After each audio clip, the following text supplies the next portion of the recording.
പരീക്ഷണങ്ങളെ അതിജീവിച്ച ഒരു വിശ്വാസമാണ് എൻ്റെ ജീവിതത്തിൽ ഉണ്ടായത്. അതെന്താണെന്ന് വെച്ചാൽ ഈ 3 മാസക്കാലം ഒത്തിരി പരീക്ഷണങ്ങൾ എനിക്ക് വന്നു. അപ്പം ഞാനിങ്ങനെ ഓർക്കായിരുന്നു, ദൈവമേ ഒത്തിരി പരീക്ഷണങ്ങളുള്ള ഈ പ്രാവശ്യം. പക്ഷേ അത് കഴിഞ്ഞ് 2 ആഴ്ച കഴിഞ്ഞപ്പോൾ അച്ഛൻ ധ്യാനത്തിൽ പറയാണ്, പരീക്ഷണങ്ങളെ അതിജീവിച്ച വിശ്വാസമാണ് ഏറ്റവും വലിയ വിശ്വാസം എന്ന്. എനിക്കപ്പോൾ ഭയങ്കര സന്തോഷമായി. ഈ പരീക്ഷണങ്ങളെല്ലാം ഉണ്ടായപ്പോൾ വീടിൻ്റെയും അതുപോലെ ഗവൺമെൻറ് കാര്യത്തിലൊക്കെ കുറച്ച് പ്രതിസന്ധി വന്നു. അത് വിവരിച്ച് പറയാൻ എനിക്ക് പറ്റില്ല. ഇതെല്ലാം ഉണ്ടാകുന്ന സമയത്ത് ഞാൻ ഈ കാശ് രൂപമായിട്ട് ഈ ഉദ്യോഗസ്ഥരെ അടുത്തേക്ക് ചെല്ലുമ്പോൾ പുലിയെപ്പോലെ വന്നത് എലിയെപ്പോലെ പോകുന്ന രീതി ഉണ്ടായ അവസ്ഥയുണ്ടായി.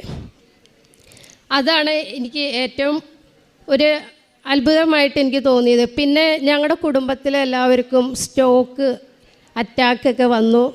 അപ്പോൾ അത് ഞങ്ങൾ പ്രതീക്ഷിക്കാതെ കടന്നു വന്നത്. 50 വയസ്സുള്ള അനിയന് അറ്റാക്ക് വന്ന് ബ്ലോക്ക്